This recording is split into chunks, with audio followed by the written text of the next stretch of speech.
우리은행에서 부동산 전문가로 활동을 하고 있는 우리은행 부동산연구원 남효구라고 합니다. 고액자산가분들 대상으로 부동산 컨설팅 업무를 주로 하고 있고요. 그 외에 이제 고객 또는 기업 세미나 그리고 언론 활동 등의 업무를 주로 수행하고 있습니다. 2014년도에 이제 정식 은행원으로서 입사를 해서 현재 지점 생활을 다양하게 경험을 하고 2021년부로 저희 부동산 컨설팅이라는 팀에 소속이 되어서 현재까지 부동산 전문가로 활동하고 있습니다.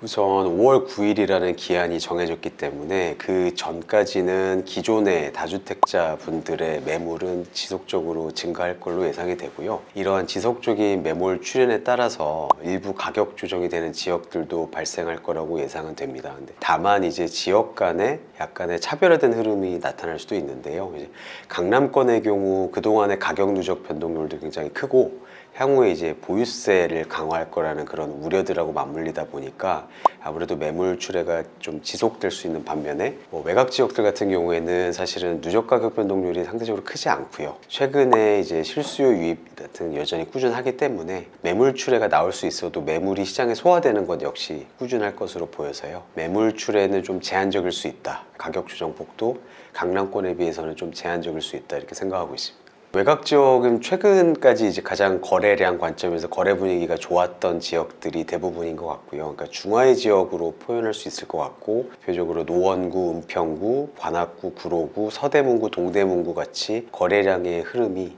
양호했던 곳들이 대부분 해당되지 않을까 싶습니다. 또한 해당 지역들 같은 경우에는 여전히 이제 주거벨트 지역에 15억 이하의 시세를 형성하는 아파트들이 남아 있어서요. 대출 구매력이 상대적으로 되는 실수요자 분들 유입은 꾸준할 걸로 예상하고 있습니다.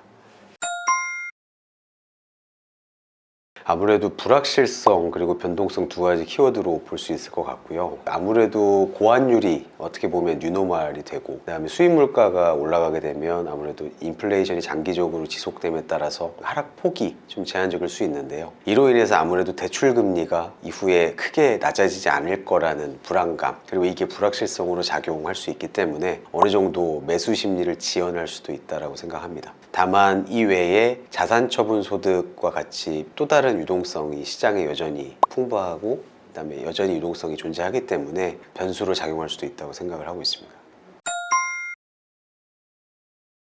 우선적으로 이제 거래세, 대표적으로 거래세로 대표하는 양도세 관련해서 다주택자에 대한 양도세 중과가 예정되어 있고요. 향후에 기존 보유세를 또 강화하는 그런 수요 억제 정책에 조금 포커스가 될 수는 있을 거라고 보고 있고요. 아무래도 이제 다만 시장의 불확실성의 요인으로 작용할 수 있는 거는 비거주하고 있는 1주택자에 대한 보유세 역시 강화할 가능성이 있다고 보여집니다. 따라서 기존의 갭 투자 형태로 1주택을 소유하고 계셨던 분들, 그리고 또는 향후에 거주하지 않고 세를 주고 다시 1주택자 똘똘 한 채를 보유하고자 하시는 분들에게 어느 정도 매수 심리에 영향을 끼칠 수 있다고 생각을 하고 있습니다. 다만 거래세와 보유세가 같이 강화되는 경우에는 매물 잠김 현상이 발생할 가능성도 있어서 이는 조금 더 지켜볼 필요가 있습니다. 공급이라는 부분이 굉장히 앞으로 시장에 중요한 변수로 작용할 걸로 예상이 되는데요. 공급에서도 사실 시장에 나오는 매도 물량을 통한 유통 물량을 늘림으로써 발생하는 공급 효과가 굉장히 중요하다고 보여집니다. 이를 위해서는 아무래도 거래세를 조금 완화하는 것도 고민을 해봄직하거든요. 그래서 보유세를 강화하고 거래세를 좀 완화한다면 시장의 매물이 조금 더 증가할 가능성도 존재합니다. 또 한 가지 더해 말씀을 드려보면, 현재 매물이 시장에 나온다고 해도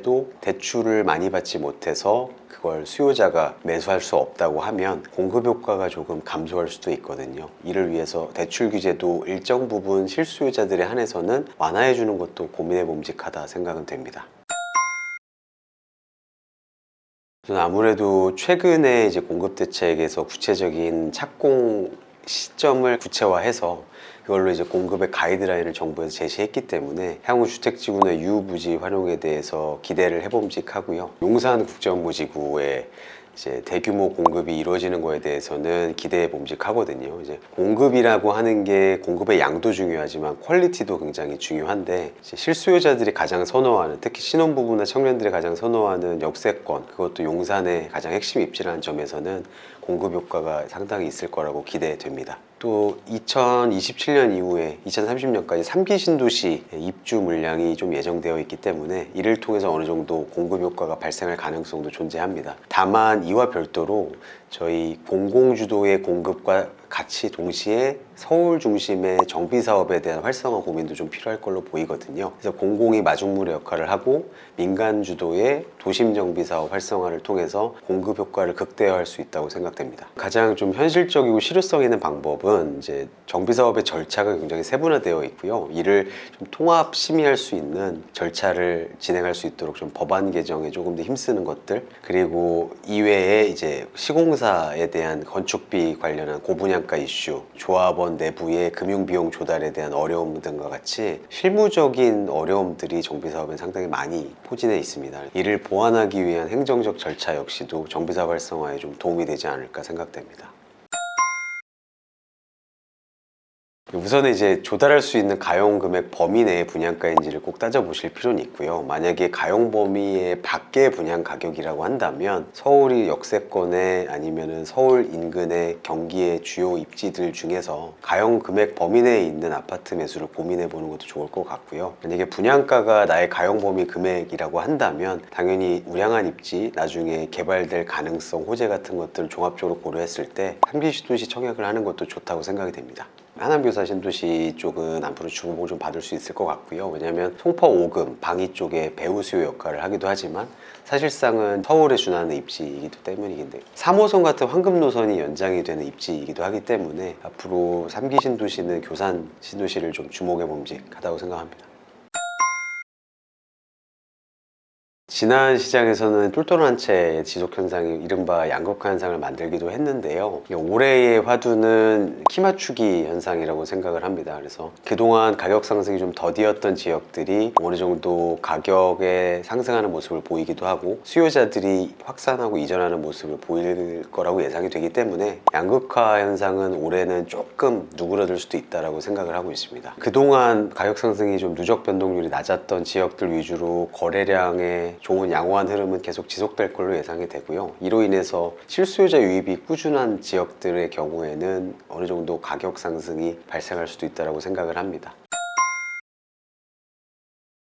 구체적으로 착공 기한을 제시했기 때문에 중장기적 로드맵에서 시장이 어느 정도 그동안 불안해했던 1, 2인 가구나 신혼부부분들한테 어느 정도 불안을 좀 다독이는 심리 안정 효과는 있을 것 같고요. 이제 다만 이제 앞으로 임대와 분양의 좀 균형점을 잘 찾는 게 중요한 숙제일 것 같습니다. 왜냐하면 분양이나 임대 어느 부분에 한쪽에 일방적으로 치우치게 될 경우에는 뭐 일정 인기 지역 같은 경우에는 수요가 증가하는 것 같은 그런 효과가 발생을 할 수도 있기 때문에 균형점을 잘 찾는 노력이 필요하다고 생각됩니다.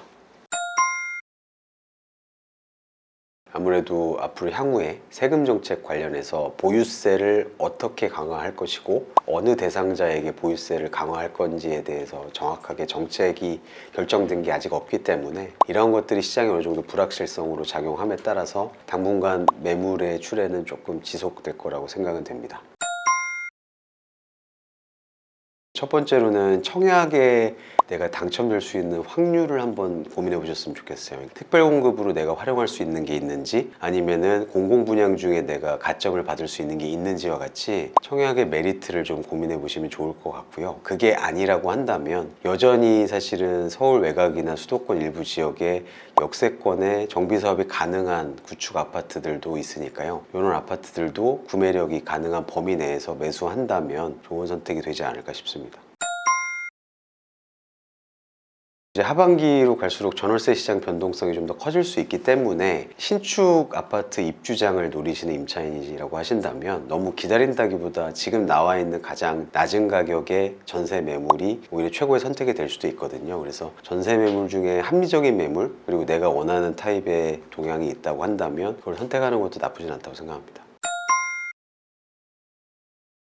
내 집 마련이나 이런 것들 혹시 고민하시거나 조바심을 많이 가지시는 분들이 있다고 하면 내 집 마련은 하시는 건 좋지만 너무 무리해서 영끌 매수하시는 거는 꼭 지양하셨으면 좋겠고요. 그리고 내가 어쨌든 어떤 내 집 마련을 하실 때는 나름 그 지역과 부동산 시장에 대한 공부도 충분히 같이 병행하셔서 현명한 선택하려고 노력하셨으면 좋겠습니다.